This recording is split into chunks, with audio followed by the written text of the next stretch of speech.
Right guys, Ed Shed, stupid o'clock at night, and we've had a bit of a disaster.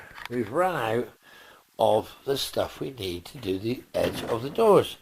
So this one, as you can see, hasn't actually, it actually has got it fell off. But this comes down here. They're made ready, but I haven't got enough metal. So I'm going to show you that, close that door, and disgust. But I'm going to open this door and show you. And this one's actually good. So this is going to fall off, and that's going to go edge rubber. So that's going to come down, go to there. Now it comes around there, up there, around there, stops here, and then goes around there. And if you look at the door shut, I'll show you quickly whether you get this. You might not. I don't mind. But that's how it's going to work, right? So I'm using that door rubber out of something, I don't know what it is. So now I'm going to go around to show you another little thing which I've been doing, because it's stupid o'clock at night, and I am actually, I've had a cider. I found Aston filler flap. Now, if the old Aston filler flap went there, it will clear all the reinforcers that are there.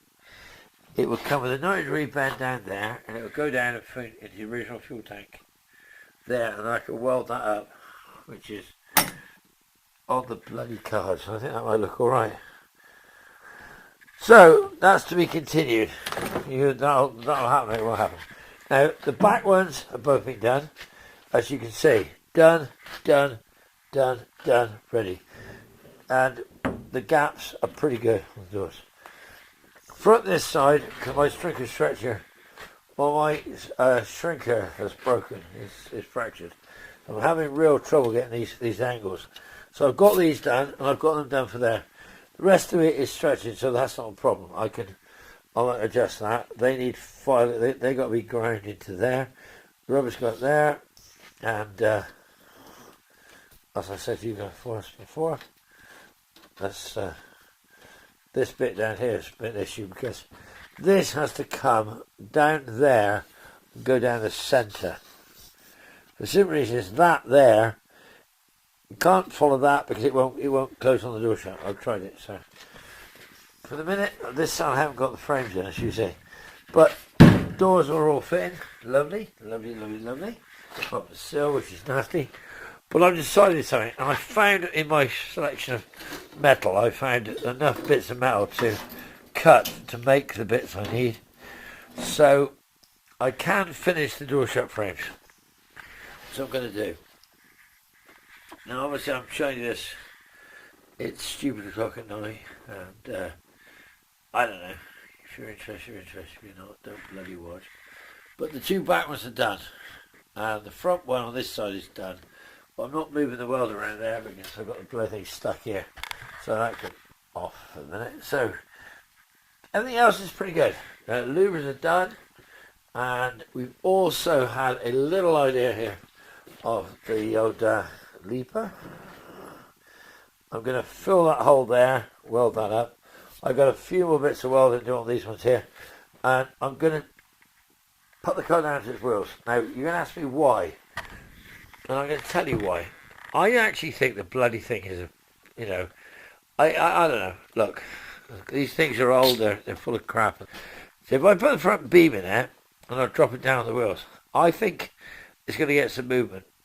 I don't know where it's going to be. I have no idea where it's going to be. It could be in the bonnet. It could be in the bonnet gaps. It could be the fact that the bonnet is touching in the middle, wide. I think it could be too wide. I think I could squeeze the bonnet together with a ratchet strap, because I'm going to use bonnet straps on there anyway, or like on the Mach 1. But I think that I need to take the weight onto the actual front chassis legs. And then if I put the weight on the chassis legs, then I can see how much the doors can alter. I don't know what they're going to alter at the moment. I have no idea. But at the moment, I'm going to say that we've got this issue, which is she's actually looking pretty bloody good. And until I actually get that front beam in there and put the car down on its bloody wheels, I have no idea how much it's going to move by.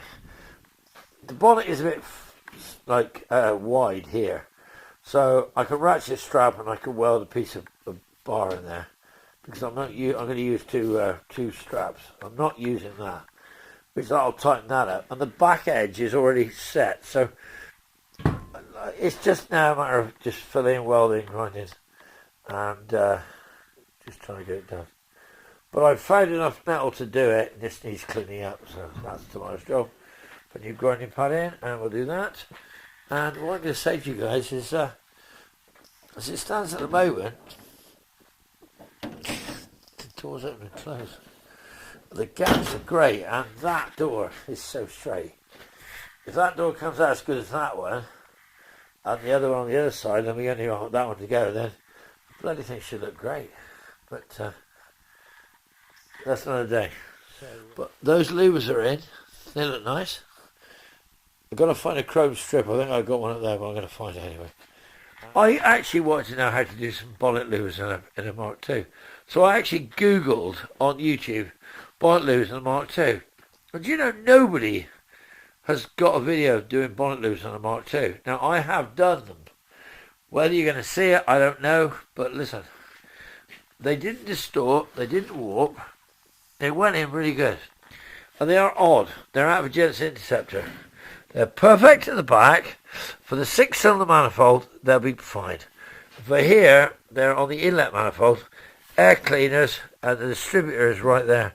So any water's coming in there, it's not going to flood it. So there is method in my madness. They are odd louvers. Do I care? Not really, no. Louvers we're happy with. Doors we're happy with. Both back doors we're happy with. Once I get the fronts done, which is tomorrow's job, then I am going to then try and desperately get. Now, I'm getting a resistance here, so you might not see this. You might, I don't know. We're going to hope you do. I can get an aerosol can in the grey of the car. And I can spray under the bonnet with the grey. Then I can put the front beam in. I can put the bloody wheels on it. And I can put it down and put the tension back into it. Hence seeing where the bonnet or anything's going.